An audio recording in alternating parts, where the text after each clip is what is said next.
Welcome to the Behind the Grantmakers Curtain series. This collection of interviews with different foundations aims to help grant seekers craft more effective grant proposals that win funding. This series is brought to you by Instrumentl, the institutional fundraising platform. If you're looking to bring grant prospecting, tracking, and management to one place, you can do so with Instrumentl. On average, nonprofits apply for 78% more grants within a year, helping them win more grants. To do the same and find new good fit funders for your nonprofit, try Instrumentl 14 days free by visiting www.instrumentl.com. That's www.instrumentl.com. Now, let's jump into today's show. Today's conversation features the Director of Grantmaking at a California Community Foundation. We explore a ton of different topics, but most importantly, explore what it means to meaningfully invest time in building effective partnership and relationships in both sides of grant seeking as well as grant making. By the end of this conversation, you'll have a better understanding of what it means to really pick up the phone and ask the right questions for a grant maker, as well as how to stand out when it comes to crafting your grant narrative. For over 90 years, the Santa Barbara Foundation has been a catalyst for change. They analyze issues to identify challenges that burden people every day in Santa Barbara County. This includes convening community stakeholders to build coalitions and partnering with nonprofits and other leaders working on the front lines. I'm really excited to bring on today Pedro Paz, the Director of Grantmaking at the Santa Barbara Foundation. He has over 20 years of nonprofit, philanthropic, and government experience, including agency administration, budget oversight, and program development. He's led the foundation's community grants programs by setting priorities, targeting populations to be served, and outcomes to be achieved, which has resulted in a transparent and respected process. Pedro, thanks so much for hopping on today. I would love if you can kick us off by telling us a little bit more about the foundation, what the foundation's origin story is, and who you aim to fund today. Yeah, thank you for having me, and thank you for inviting me to kind of share. As you've already mentioned, the Santa Barbara Foundation has existed in Santa Barbara County for over 90 years. We have locations both in the southern part of our county and then the northern part of the county. So that's Santa Barbara and then Santa Maria in the northern part of our county. We have existed as a community foundation to really since its origins, to address the needs in our community. And it goes as far back. There's a story. One of the first things that we funded at the Santa Barbara Foundation, I believe, was work around our harbor in the city of Santa Barbara. So it goes as far as that. We've also funded a lot of things that most people don't realize that we have funded, including, I have a letter in my office that dates back, I think it's like 60 or 70 years from the Boys and Girls Club of funding them. And it was just a small amount of money. So we've done little things like that, bigger things like the harbor, funded saving open spaces across our county. So we've been involved in a lot of different projects across the years that the foundation existed. And obviously we're known for providing funding to our nonprofit community. And we've been doing that with a real focus right now on 4 major grant areas, which are behavioral health, healthcare, food, shelter and safety. And then we have 3 focus areas. Our focus areas are workforce development, workforce housing, and childcare.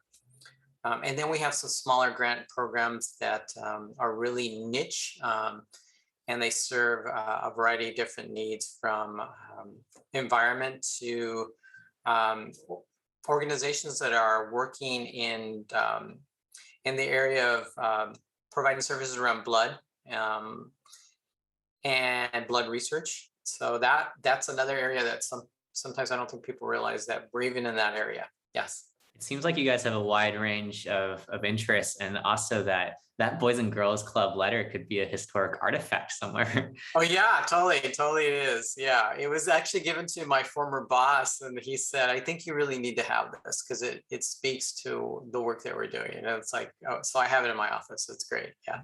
That's awesome. Well, how would you describe your overall grant making strategy? And I know that we talked about this a little bit before we started in terms of how you came on board when things were being renewed in terms of your strategic plan. So I'd love if you could speak a little bit more as to how you guys have potentially realign your grant making strategy and how you reevaluate that in terms of that onboarding process for you as well.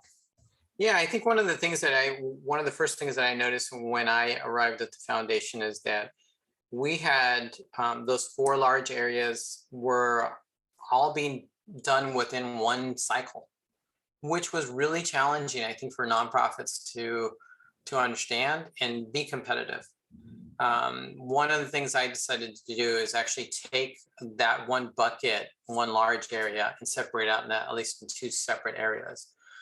And in so doing, it gave smaller nonprofits and mid-sized nonprofits in our community an opportunity to stand out, because before they were competing in one sort of big sort of open competition, which pitted them against really large organizations. And funding generally went to the larger ones. So since I've been there, one of the things I wanted to do is make sure that we were comparing apples to apples, and that like organizations were competing against like organizations working in the same areas. So that is one difference since I've been at the foundation that we started to do. The other is, and we started to talk about this a little bit, is I think one of the things that's super important for us to know about our communities, what's happening in our community through our grant making. And so we choose to do that in a variety of different ways. One of which is, I always like to say when we're doing our information sessions for our grant making areas, that we'll always take a call from any nonprofit who wants to pick up the phone and call us. We will take a call. We will talk to them. We will be as transparent as possible without writing the grant for them. They want to know what questions we have. We actually provide them ahead of time, right? There's nothing hidden in what we're doing. The only information that we never provide in terms of what we do, and it's more to do with the process, to be fair, is how we arrived at the answer. But we'll tell them individually, each applicant will tell them, here were your areas that we felt that you needed to address. Here are areas that, will make you more competitive. Other than just like talking about the sausage making process, we pretty much are open to anything that people want to ask us. And so I think that it goes to trying to be as approachable and open and transparent and willing to listen to concerns, willing to listen to anyone who has a question about why we funded them or didn't fund them, and being open to that and hearing that. So that's one of the definite changes that we have done.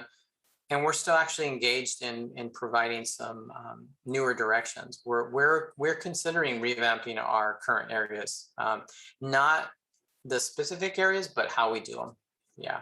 It's really interesting. It sounds like you guys are really investing in meaningful partnerships within your community and getting boots on the ground as well, of listening in on the actual needs.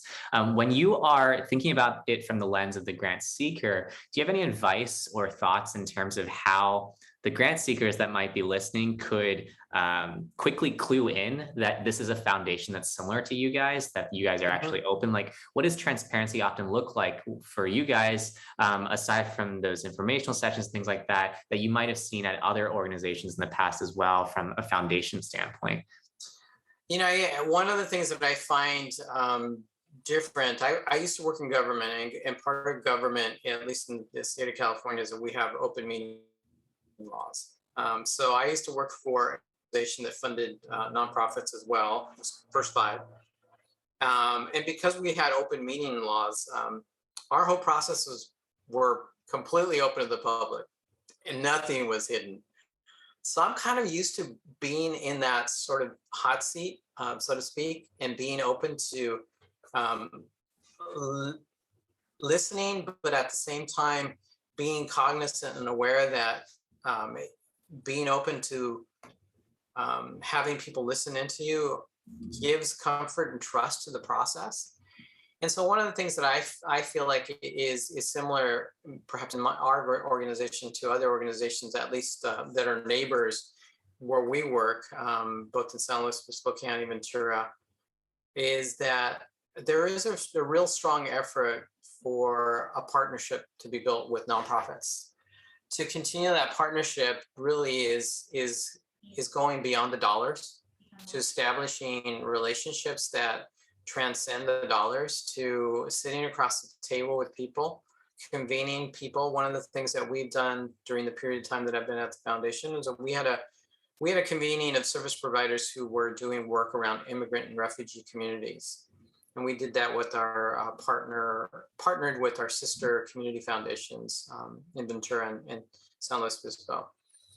And we did that to continue to learn from our partners. And that's one of the things I do see as a trend. And it shows up in the grant making process too, because one of the things that I feel has continued to grow, not only with us, but with other sister foundations, is that willingness to really truly listen and integrate what you learn into the process. And so we continue to kind of want to do that through our grant making, in the sense that we listen to our partners and say, your application is too long. You ask too many questions within one question. You're asking like multiple questions. Can you change that?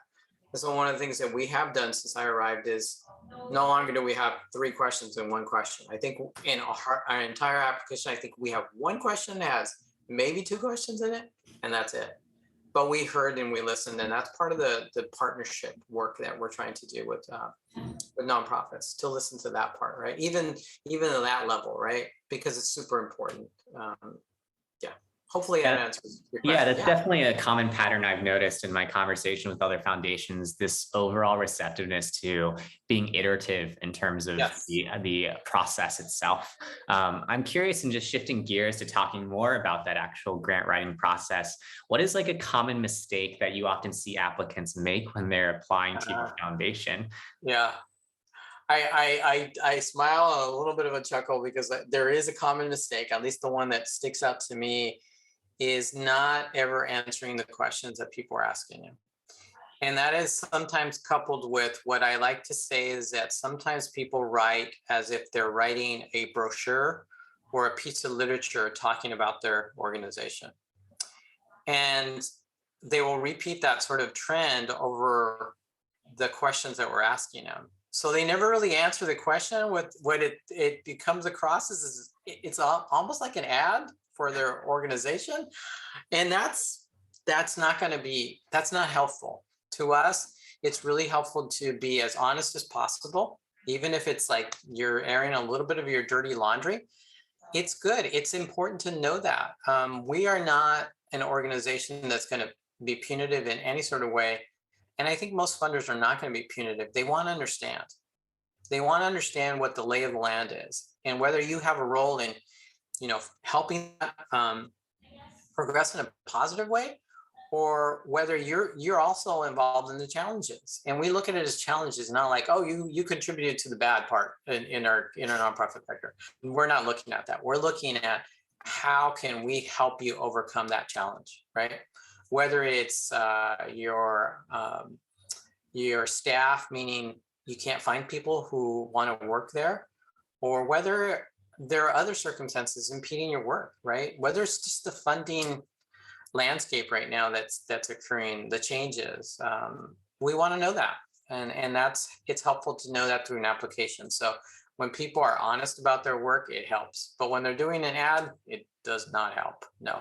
Something I'm curious about there, because I'm sure some people will be wondering this as well, is how do you balance that, the frankness of being honest there and being thorough in that response with sometimes the character limits that are on applications as well? Yeah, and that's actually one of the things that we try to address as well in our application, and trying to get feedback from people. Is this too much? And so one of the things, going back to what I mentioned before, when funders do have multiple questions in one sort of box, that's a problem. Because what we heard from our nonprofit sector is, are we going to prioritize the first part of that question or the last part of that question? And that impacts how much they're going to put into that particular question, whether they're going to focus on that first part or that last part. And if it's the reverse, like we really want them to focus on the last part, and they really emphasize the first part, well, there's no room for that. And so I would say that it's not a good practice for funders to do that. We obviously need to have a character limit because we don't want to have applications that go on and on and on. We do want people to, get to the point. So when we have our info sessions, we ask people to politely, stick to the point, answer the question, read the whole application, and please reach out to us if you have questions about the particular questions that we're asking you. And they could do that anytime. Yeah. The only thing we always say is we can't write it for you. Yeah, that definitely rings true in terms of the writing portion. When you think about some of the more memorable grant applications that have done a really great job of being upfront and honest, like you said, what comes to mind? Is there a particular past grantee that comes to mind here, or just a general theme or pattern that you notice with those top applications that allows them to craft that grant narrative so effectively? Yeah, I think one of the ones that sticks out, or at least the trends that stick out, are when you see an applicant that talks about something that they had proposed to do, and then all of a sudden something changed, and they said we had to scrap that. We learned from something. So when people couple that challenge with a learning opportunity and then change course, that's a wonderful thing. We like to see that. We like to see that organization's a learning organization, and even when a challenge presents itself, they're able to pivot and make that shift in a really good way. That's one of the trends that we've definitely seen when people just basically say, we wanted to accomplish these things, but we were not able to. And that's okay. It's okay to say that, because especially over the last 18 months, we have definitely seen a lot of that. People are not able to do a lot of the things they wanted to do. We have seen a lot of applications, just talking to about recent trends, a lot of people who had planned to do strategic planning as part of their work for their nonprofit and put those on hold, or decided it's not a good time to do rebranding. It's not a good time to do communications plan. It's not really a great time to really focus on these things that are not about the core part of our work, which is serving people. That's perfectly all right. And I think that speaks volumes to the fact that I think in our particular world, our community, our county, that we've had a lot of nonprofits just kind of make that shift for the right reasons, right? So I think those kind of trends, just pre-pandemic and then going into the pandemic, just being able to make those shifts for the right reasons, those are great. We love to see that. Yeah. I think what I'm hearing from you sharing that is, on that point of learning, it really goes back to just in general, from a learning standpoint, the growth mindset being embodied throughout the organization, right? Not only from the iterative process that you guys are doing when you're working with your partners to actually make sure your applications are aligned to what meets their needs, but also for them to continue to demonstrate growth as organizations. And that probably speaks to some of the sustainability of those organizations that you're funding too. So I'm curious, in talking more about that side of things, of potentially grantees who have been returning grantees for you, what is your foundation's approach when it comes to renewing grant applications? And is it any different than the ones where you're evaluating a new grantee? How important are grant reports when it comes to evaluating whether or not to renew funding, or in just determining future grant making strategy? I look at the reports as one piece of data and not the piece of data. We try to look at a lot of different things that are happening in our community. The reports, I think I mentioned that we've gone away from doing strict reports that are written to a convening with our major grant areas. And we've done that purposely because, again, we want to be a learning organization. We also want our grantees to learn from each other, to have that opportunity. So we've done that over the last couple of years, which has been a great experience for all of us. And we only get positive feedback from all of our partners in that process. So to kind of get to your question, we look at the sustainability part also through the lens of how we allocate funds. So our major grant areas are all general operating support. They're not project-based. And we've done that, well, it predates me. And we'll continue to do that because we know that general operating support provides an opportunity for nonprofits to really be able to pivot the way we'd like them to really focus on those things that make them a better organization, right? So this past year, for example, one of the things that we did work on is really defining our outcomes for all of our grant making areas, our major ones, and our focus areas. And part of that was reflection and realization that we really need to encourage our nonprofit sector to really look at themselves and take this opportunity for providing them general operating support to really take care of themselves as an organization. Whether that's taking that general operating support and applying it to professional development of their staff, or providing some reprieve from having to go out and do fundraising, whatever their choice is, we want to encourage that on that side of the sort of the equation of providing a service. So I think that kind of lends itself to setting nonprofits up to be more sustainable, to be able to do the next pandemic, right? And to have the staff and resources that are needed to serve our community. Yeah. Before we head into the second portion of today's conversation with Pedro Paz, we wanted to tell you about Instrumentl. Instrumentl helps grant seekers bring grant prospecting, tracking, and management to one place.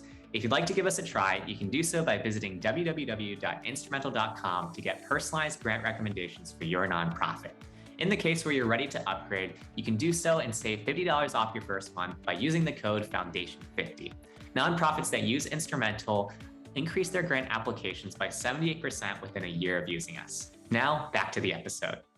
And when you have grant seekers starting to apply for those general operating funds, what do the ones that are able to craft effective budgets typically do? Since that's something that I know a lot of grant seekers sometimes struggle with is, what do I put in the budget here? How much do I even ask for as well? And just, do you have any pointers for folks in terms of when it comes to budget setting and thinking through all those high level, very important strategic decisions that these folks are making here? Yeah, since our funding is general operating support, we're not as concerned on the budget side in terms of what they're going to allocate the funding for. We're curious. We'd love to know about that. But when we look at applications, we're looking at application ask versus size of organization. So if we are getting an application from an organization that's, let's just say $200,000 operating budget, which would be really small, and they're asking for $50,000, that's a significant quarter of their proposed budget. We're not likely to fund that. And when we have conversations with nonprofits, we're likely to say that to them. We're not going to probably fund you at 50, but we might even give them a ballpark. We might fund you at 20 or 25, right? But it also depends the way we look at it in terms of people asking. It also depends on what the population they're serving. What population are they going to engage? We support a lot of nonprofits, and some of those nonprofits are very, they have a small niche that they're serving, the population they're serving. And without which there wouldn't be a service for that particular population. So we are vested in those organizations for sure. But that doesn't take away the requirement that we want to see a proposal. We are working on exploring, without going into the details, of just single year funding, and we want to look at that because of the same thing you're asking. We don't want people to go through the hoops every year. We would prefer not. But I think it's one of those things that does take a little bit of time to transition to. And it's something that we need to figure out the best way to do. And I think that's been on the table for a while. It's something that we wanted to look at. But even if we were to stay the same course, so to speak, we want to find ways to make it easier for people to apply and for us to understand the applicant as much as possible. And all of that really impacts the ask at the end of the day. Because the more we know, the more if we have never seen an applicant before go through the door, we kind of want to know who they are. If they're new to the community, we want to know who they are. How are they connected? Who's on their board? What have they done up to this point in time? It's I think every community foundation, every foundation across the has to do a due diligence process. We have to do all those check the boxes kind of a thing. That's obligatory. That's part of what we need to do for a variety of different reasons. But going beyond that obligatory part to getting to know people is also super important. That means knowing people on a personal level so that they can pick up the phone and we can pick up the phone and ask them a question. Yeah. When you're thinking about that side of the relationship building, what do you typically tell folks if they are strapped in bandwidth? Aside from, obviously scheduling the time with you, what are some actions that grant seekers can take on a regular basis throughout the year to keep you in the loop as to some of the things they're working on, some of the initiatives they're doing? Is it something where they should be maintaining a social media page, updating you in like a newsletter of sorts? What have you found successful with different grantees with your foundation? I think it's a little bit of all of that, but what works for me is that pre-pandemic and even post-pandemic, I still do this a little bit. Pre-pandemic, a number of nonprofit executive directors, I would meet just on a regular basis. We'd just have coffee. Nothing on the agenda, just touching base. Nothing to really, they knew that the conversation was just a conversation. It wasn't like a pitch, that helps because then it gives me an opportunity to really get to know the leadership, but also get to know the nonprofit as much as possible and really get to know them at a level that I can, like I said, I'm able to pick up the phone and say, hey, what do you think about this? What do you think about this idea? What are your thoughts about if we were to do this? Or engage them in a conversation with other nonprofits to work on a particular area. Because that's part of the thing too with nonprofits to know about community foundations is that, again, it's not all about money. It sometimes is a relationship where it's going to be a collaborative and it may not result in money at that moment in time, but it may in the future, right? And that's part of the work that we do. So that helps a lot. The letters, those brochures that people tend to send, those are important, but I always feel like the briefer ones are always the ones that I pick up a little more. The longer ones are harder to read, mostly because we get a lot of those. And so when people keep it short, then it's really easy for me to read. It probably goes a little bit back to what you were saying earlier when they're writing in like marketing speak for you and you feel like you're reading an ad. So that's probably what that connects back to there. If you could give just one piece of advice for applicants, what would it be? I would say the number one piece of advice is if a funder ever asks you, please pick up the phone and call me before you apply. Do it. Number one thing, you should take any advantage to interface, have a relationship with the funder. And people I'm surprised that I still find people who think they can't pick up the phone and call us. That is probably one of the most effective, super important things that you could do with the funder is just literally get to know them. I have seen one of the nonprofits that we currently fund, they had no relationship with us, but their executive director, who has now since moved on, picked up the phone and called me out of the blue. And we had coffee. And then she was just asking me a question, how could we get funded? And I kind of gave her the lay of the land. And then she applied, she got funded. And she asked again the next year, a little more. Now I can't imagine us not funding them. Let's put it that way. Yeah. Yeah, the theme that I take away from that is it really just comes down to carving out the actual time and investing in those foundations that you think align well to your own nonprofits goals as well.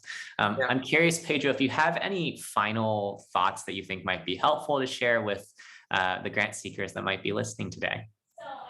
I would say a couple of other pieces of advice is talk to other people who have been funded by the community foundation or the foundation you're applying to. I think that's also important to get a sense of what's worked, what hasn't worked. Attend events where the foundation is hosting something. That gives you an opportunity to actually get to know people face to face. Obviously, we're in a virtual world still, so that might be a virtual event, but it's always great to do that, and you can do that. Take those opportunities, like I said, to reach out to a funder if they're inviting you. Open that door, walk through it, take it, run with it. Totally super important to do that. I think it's critical to do that. Also, I would say look at everything that's on the foundation website to see what it is that they are funding versus what they're not going to fund. One of the super important things, I think, is to recognize that we may, as a foundation, love you as an organization, but we just can't fund you right now. But that's okay, because when you build a relationship, we'll keep you in our back pocket, so to speak, and we'll come back. It's like most funders have a Rolodex of nonprofits in their head. They know who's doing what. And when the time comes, when the moment comes, a funder might knock at your door and say, hey, I have an idea. Can you work with me? So don't be discouraged about that. Just keep up the relationship. I think that's really important. Yeah. I think it comes down to playing long-term games with long-term people, really. Yeah. Right. And continuing to invest, just as all these, nonprofits, they're doing so much awesome work, are investing in their own initiatives. It's also important to invest back into the community, invest into these relationships with the foundations. Totally. Can I say one more thing in that regard? Mm-hmm. One of the things that I've always said to the staff I work with is that you are a relationship builder with our community. And I think it's super important. Again, I hate to use the word super important, but it is an important piece to remember that most community foundations, I would say 99.999, want to invest in their community in relationship building. They want to know what's happening. It's the only way that we know how to invest our dollars the best way is through doing that research, through building those relationships and getting to know what's happening on the ground. We are not direct service providers, nonprofits are. So once we know what's happening, it helps us to shift our own way of thinking, shift our dollars to a different direction, right? Mm-hmm. Yeah, it's having boots on the ground on both sides of the aisle and extending that partnership that really makes it powerful. Pedro, thank you so much for hopping on today. If anyone would like to learn more about the foundation, you can visit them at sbfoundation.org. This concludes our conversation with the Director of Grantmaking at the Santa Barbara Community Foundation, Pedro Paz. If you enjoyed this interview with this grantmaker, be sure to check out our other ones in this series. And if you haven't already, sign up for an Instrumentl account to get personalized grant recommendations for your nonprofit. Just access www.instrumentl.com to see your results today.